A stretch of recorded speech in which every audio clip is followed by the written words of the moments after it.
اور حسین ابن علی کا پوری کائنات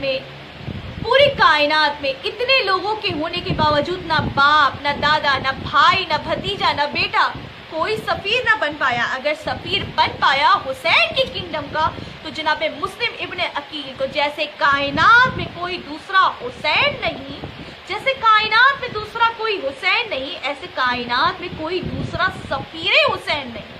یہ دوسری فضیلت ہے جناب مسلم ابن عقیل کو۔ پھر ہم دیکھتے ہیں محمد مصطفیٰ، محمد عربی محمد مصطفیٰ صلی اللہ علیہ وسلم فرماتے ہیں السفر وسیلۃ ظفر، یعنی ظفر چاہیے، کامیابی چاہیے، شادمانی چاہیے، تمہیں مسرتیں چاہیے تو سفر کو وسیلہ بناؤ۔ یعنی کہ اگر کہیں ہمیں منزل پہ پہنچنا ہوتا ہے تو ہم سفر طے کرتے ہیں، سفر کو وسیلہ بناتے ہیں۔ پھر وہی محمد عربی محمد مصطفیٰ صلی اللہ علیہ وسلم فرماتے ہیں کہ جس نے سفر کیا گویا اس نے اذیت اٹھائی، اب وہ سفر ایک میل ہی کیوں نہ ہو۔ پھر فرماتے ہیں کہ دیکھو 5 چیزیں ایسی ہیں جو آپ کے لیے سخت ترین ہیں، جس میں سے ایک نام سفر کا رکھا۔ اور ہم دیکھتے ہیں جب ہم سفر کرتے ہیں تو ہمیں کافی مصیبتوں کا سامنا کرنا پڑتا ہے۔ پھر بولا کہ دیکھو اگر کامیابی چاہیے تو تمہیں سفر کرنا ہوگا، ظفر چاہیے تو تمہیں سفر کرنا ہوگا۔ اب اللہ کا بھی دیکھیں ایک سفیر ہے، کون ہے وہ سفیر؟ کہ پروردگار عالم کی اتنے ملائکہ ہونے کے باوجود پروردگار وہ نوری ذات ہے، وہ خزانہ ہے، نوری خزانہ ہے کہ اس نے اپنا سفیر بھی، وہی امین بھی جناب جبرائیل کو، سید الملائکہ کو منتخب کیا۔ اب اتنے ملائکہ ہونے کے باوجود جناب جبرائیل کے مد مقابل میں کوئی نہیں آ سکتا۔ یعنی پروردگار اعلیٰ اپنا کلام جو ہے جناب جبرائیل کے ذریعے بھیج کے بتا رہا ہے کہ دیکھو جیسے میں نوری ہوں ایسے میرا سفیر بھی نوری ہے، اور یہاں حسین ابن علی جناب مسلم کے ذریعے اپنا پیغام دے کے بتا رہے ہیں کہ دیکھو جیسا حسب نسب میرا ہے ایسا میرا سفیر ہے۔ جس خاندان نے بنی ہاشم کا خون حسین ابن علی کی رگوں میں ہے، جناب مسلم کی رگوں میں بھی وہی بنی ہاشم کا خون یعنی ہاشمی خون ہے۔ اور جس طرح کوئی بھی ملائکہ جناب جبرائیل کے مد مقابل نہیں آ سکتا، جناب مسلم کے مد مقابل ماں سوائے معصوم کے کوئی بنی ہاشم کا نہیں آ سکتا۔ 14 صدیاں گزر گئیں، پہلی ہجری سے لے کے 60 ہجری اور 60 ہجری آج تک کوئی دوسرا جناب مسلم جیسا اتنے امام آ گئے، یعنی کہ ہمارے 12 امام مکمل ہو گئے، کوئی سفیر حسین نہ بن سکا۔ تو یہ جناب مسلم کی دوسری فضیلت ہے۔ اور پھر تیسری فضیلت کہا جاتا ہے کہ کوفہ سے 12,000 جو ہے وہ خطوط آئے ہیں امام حسین کے پاس۔ ان 12,000 خطوط میں میرے امام نے اگر کسی چیز کا جواب یعنی کسی خط کا جواب دیا ہے تو صرف ایک خط کا جواب دیا ہے، یعنی کہ 12,000 خطوط کو پڑھنے کے باوجود اگر جواب دے رہے ہیں حسین ابن علی تو ایک خط میں جواب دے رہے ہیں، اور وہ خط جس میں جواب دے رہے ہیں وہ جواب کتنا اہم ہوگا، وہ جواب کس کے ذریعے پہنچا رہے ہیں؟ وہ جناب مسلم کے ذریعے پہنچا رہے ہیں۔ اور دیکھا فرمایا جاتا ہے کہ معتدی و سکہی یعنی معتدی قابل اعتماد۔ اب رسول کے معتدی جو ہے وہ حسین ابن علی ہے، اور حسین ابن علی کے معتدی جناب سفیر ہیں، تیسری فضیلت۔ اور پھر کہا گیا سکہ، یعنی کہ دیکھا جائے تو علی ابن ابی طالب حسین کے سکہ ہیں، اور حسین جو ہے ان کا سکہ جناب مسلم ابن عقیل ہے۔ اب چوتھی فضیلت دیکھیں، امتیاز دیکھیں جناب مسلم کا جو ہمیں نظر آتا ہے، ہر ایمبیسی ہر ریاست کا اپنا ایک کانسٹیٹیوشن ہوتا ہے، اپنا ایک قانون ہوتا ہے۔ تو جو ایمبیسیڈر ہوتا ہے یعنی کہ سفیر ہوتا ہے وہ اپنی کنگڈم، اپنی ریاست، اپنی جو مملکت ہے اس کا کانسٹیٹیوشن، اس کا آئین ریپریزنٹ کرتا ہے، اس کا لہجے کو بتاتا ہے، اس کے انداز کو بتاتا ہے، اس کے جیسا بن کے دکھاتا ہے۔ اب کوئی فرانس سے آئے گا تو وہ اپنے آپ کو اس طرح ریپریزنٹ کرے گا کہ اس کو دیکھ کے ہمیں یہ پتہ چل جائے گا کہ یہ فرانس سے آیا ہے۔ کوئی اٹلی سے آئے گا تو ہمیں یہ دیکھ کے معلوم ہو جائے گا کہ یہ اٹلی سے آیا ہے۔ کوئی ہندوستان سے آئے گا تو ہمیں یہ دیکھ کے معلوم ہو جائے گا کہ یہ انڈین ہے۔ اسی طریقے سے کوئی ایران سے آئے گا تو ہمیں دیکھ کے معلوم ہو جائے گا کہ یہ ایرانی ہے، کوئی عراق سے آئے گا تو ہمیں دیکھ کے معلوم ہو جائے گا کہ یہ عراقی ہے۔ تو معلوم یہ ہوا کہ جو جہاں کا رہنے والا ہوتا ہے وہ اپنے انداز سے اپنے آپ کو اس طرح ریپرزینٹ کرتا ہے کہ بتلاتا ہے کہ میرا تعلق اس ریاست سے ہے۔ اب جتنے بھی ایمبیسڈر ہم دیکھتے ہیں تو وہ لڑنے جھگڑنے والے نہیں ہوتے، ان کا انداز نہایت علمانہ ادبانہ ہوتا ہے۔ اب یہ بھی دیکھا جاتا ہے کہ جو سفیر ہوتا ہے اس کا اپنا کوئی موقف نہیں ہوتا، بلکہ اس کا اپنا مشن ذاتی کوئی نہیں ہوتا، مرسل کا جو مشن ہوتا ہے وہ خود اس کا مشن ہوتا ہے۔ معلوم یہ ہوا کہ وہ اپنے کسی ذاتی کام سے نہیں آتا، بلکہ بھیجنے والے کی مفاد کا محافظ ہوتا ہے، بھیجنے والے کے مشن کا تحفظ کرتا ہے۔ اسی طریقے سے حسین، اگر میں کہوں حسین ابن علی وہ ہے، اللہ کی توقع حسین ابن علی سے ہے، اور حسین ابن علی کی توقع مسلم ابن عقیل سے ہے۔ تو یہ وہ فضیلت جناب مسلم سے توقع ہے، کس طرح معلوم ہوتی ہے؟ تو ہمیں معلوم ہوتا ہے کہ حسین ابن علی نے اگر جناب مسلم ابن عقیل کو منتخب کیا بھیجنے کے لیے تو اس کی وجہ کیا تھی، یہ ہمیں معلوم ہوتا ہے جناب مسلم کے خطبات سے۔ میرے جناب مسلم کے خطبات کم از کم بھی 10 خطبات ہمیں تاریخ میں ملتے ہیں۔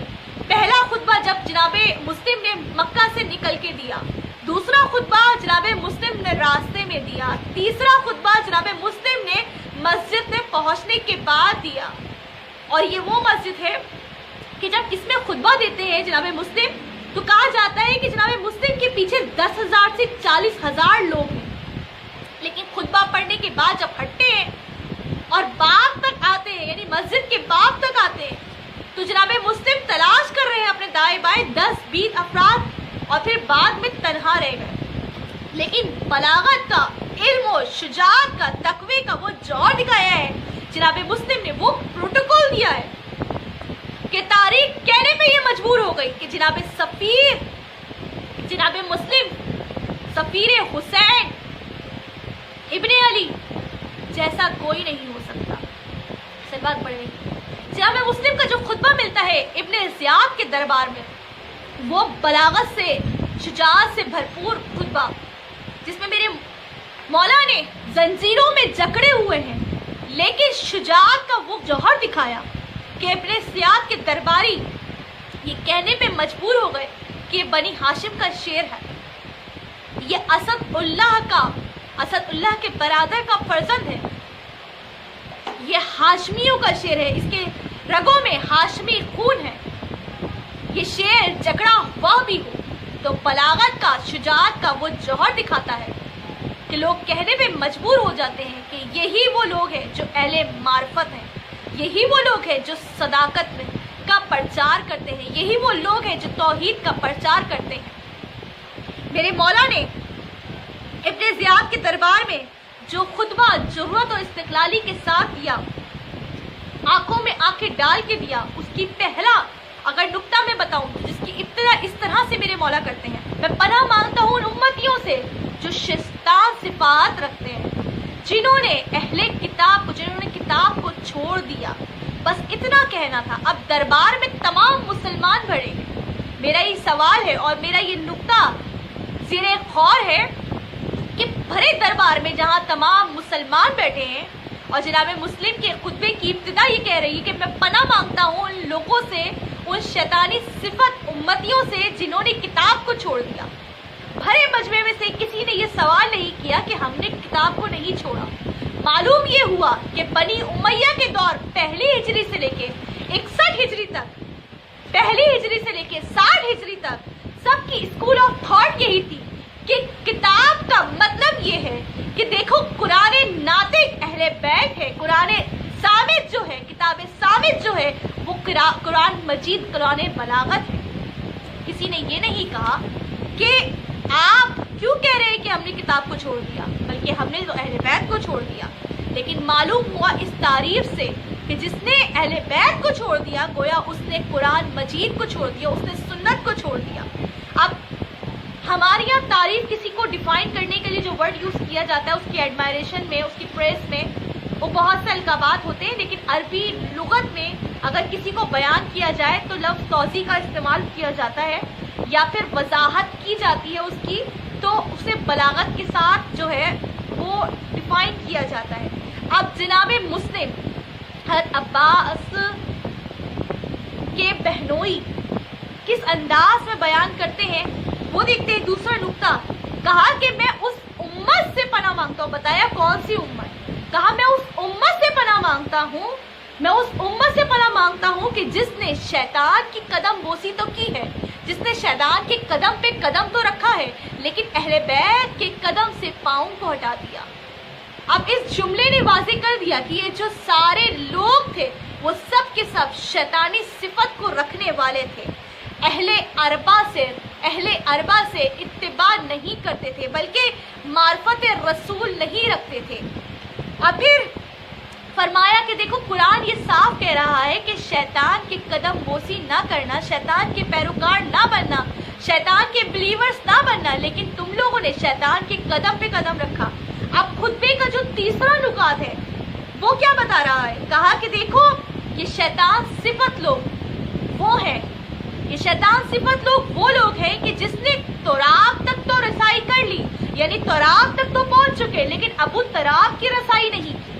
بس اتنا جملہ سننا تھا، ایک مرتبہ دربار میں جسارت ہونا شروع ہوئی، لوگوں نے کہنا شروع کیا انت خارجی انت کافرون۔ بس یہ جملہ سنا، فرزند جناب عقیل نے اپنے شیرانہ انداز میں بلاغت کے ساتھ، جرت کے ساتھ، اختلالی کے ساتھ ابن زیاد کی آنکھوں میں آنکھیں ڈال کے بولنا شروع کیا کہ دیکھو میں خارجی نہیں ہوں، خارجی وہ ہوتا ہے جس نے اپنے گلے سے توق ولایت اٹھا لیا ہو۔ معلوم یہ ہوا کہ آج تک جو یہ نعرہ لگتا ہے کہ کافر کافر شیعہ کافر، یہ رسم بنو امیہ تھی کہ جس نے دربار زیاد میں حسین کے سفیر پہ کافر کا فتویٰ لگایا۔ ایسے ہی لوگ، ایسے ہی شیطان صفت لوگ آج ہم پہ کفر کا فتویٰ لگاتے ہیں۔ اور جناب مسلم کے اس جملے سے یہ واضح ہو گیا کہ خارجی کون ہوتا ہے۔ خارجی وہ ہوتا ہے جو اپنے گلے سے توق ولایت کو اتار دے۔ اور پھر آخری نقطہ جو بے انتہا خوبصورت ہے، اور یہ وہ فضیلت ہے جناب مسلم کی جس کو بیان کرنے سے مجھے جناب مسلم کی شخصیت کا بڑا خوبصورتی سے اندازہ ہوا کہ کون ہے جناب مسلم۔ اب جب لوگوں نے کہا کہ ٹھیک ہے کیا کہنا چاہتے ہو مسلم، تو جناب مسلم نے کہا کہ مجھے تم جیسے لوگوں کی، مجھے میرے اسلام کو، حسین کے اسلام کو تم جیسے لوگوں کی ضرورت نہیں، تم جیسے لوگوں کی شہادت کی ضرورت نہیں، تم جیسے لوگ جن کا شجرہ، جن کے شجرے کا بھی تصدیق نہیں، جن کی شجرہ بھی نہ معلوم، ایسے لوگوں کی شہادت کی اسلام کو ضرورت نہیں۔ اور پھر بعد کا نقطہ، جب لوگوں نے کہا اچھا تو پھر کیسے لوگوں کی شہادت کی، کیسے لوگوں کی تصدیق کی ضرورت ہے، تو فرمایا کہ دیکھو جانتے ہو میں کون ہوں، اپنی فضیلت بتا رہے ہیں۔ کہا دیکھو میں تو وہ ہوں کہ ابھی میں پیدا نہیں ہوا اور کائنات کے رسول نے میرا نام مسلم رکھا۔ اور فرمایا جانتے ہو علی، مجھے عقیل سے دوہری محبت ہے۔ دوہری محبت کیوں ہے؟ کہا ایک محبت کی جو نسبت ہے وہ یہ ہے، جناب عقیل سے اس لیے محبت کرتا ہوں کہ جناب ابو طالب ان سے محبت کرتے ہیں۔ کہا دوسری محبت کی وجہ یہ ہے، یہ نسبت جناب عقیل کو ہے کہ جناب عقیل کا ایک بیٹا ہوگا جس کا نام مسلم ہوگا، یہ وہ مسلم ہوگا جو میرے حسین کا سفیر ہوگا اور تنہا دربار ابن زیاد میں جو ہے شہید مارا جائے گا۔ اور پھر فرمایا جیسے ہی جملہ بولنا شروع کیا نا تو ابن زیاد نے جسارت کی، ابن زیاد نے کہا کہ دیکھو مسلم اب اپنا ہاشمی غرور ختم کرو، اب تو تم جکڑے ہوئے، بس اتنا جملہ سننا تھا۔ ایک مرتبہ جناب مسلم نے فرمایا کہ دیکھو اس غرور میں نہ آنا کہ تم نے مجھے جکڑ لیا، بلکہ یہ تم نے مجھے جو جکڑا ہے دھوکے سے جکڑا ہے۔ اگر ایک ایک کر کے تم لوگ میرے سامنے آتے تو میں اپنی تلوار سے تمہیں قیامت تک شجرہ خبیثہ کو خمیر میں مٹا دیتا، خاک میں ملا دیتا۔ بس اتنا جملہ سننا تھا۔ ابن زیاد نے پھر کہا کہ اپنے غرور کو خاک میں ملاؤ،